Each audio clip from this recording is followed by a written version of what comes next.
अस्सलाम वालेकुम दोस्तों, ड्रामा से दो किनारे की आने वाली साहब बहुत दिलचस्प होती जा रही हैं। आखिरकार दुर शहवार फैसला जीत ही जाती है और अदालत ये फैसला सुनाती है कि दुआ को दुर शहवार के हवाले कर दिया जाए। अब वलीद के पास और कोई चारा नहीं होता। दुर शहवार की मेड आती है, वो वलीद की मेड से दुआ को छीनती है और वहाँ से चली जाती है। अब दुर शहवार वलीद से मिलने का फैसला करती है। वो वलीद को फ़ोन करती है और कहती है कि दुआ की तबीयत बहुत ख़राब है, तुम हॉस्पिटल पहुँचो।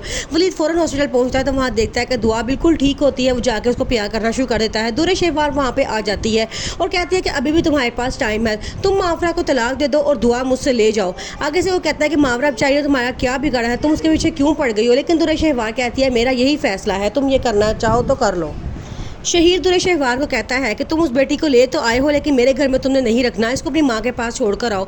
आगे से वो दुर शहवार कहती है नहीं, ये मेरी बेटी है, ये मेरे साथ रहेगी। लेकिन शहीर उसको बिल्कुल भी साथ रखने को तैयार नहीं होता। दोनों में बहुत लड़ाई होती है और दुर शहवार अपनी बेटी को लेकर माँ के घर आ जाती है। दुर शहवार असल में उस बेटी को रखना भी नहीं चाहती थी, वो सिर्फ वलीद को बदला लेना चाहती थी और चाहती थी कि मावरा को तलाक दे दे, क्योंकि उसे अपनी जगह कोई और औरत बर्दाश्त नहीं हो रही थी।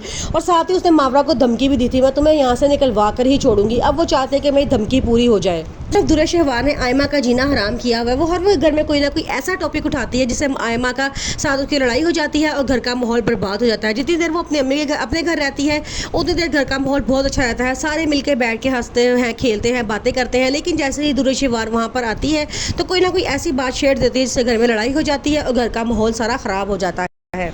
वलीद सब घर वालों को बताता है कि दुर शहवार ने शर्त रखी है कि मैं मावरा को तलाक दे दूं और अपनी बेटी वहां से ले जाऊं। आगे से उसकी बहनें कहती हैं कितनी शातिर औरत है, इतना शातिर होना भी अच्छा नहीं है कि इससे किसी का घर बर्बाद कर दिया जाए, मैं ऐसा नहीं सोचती।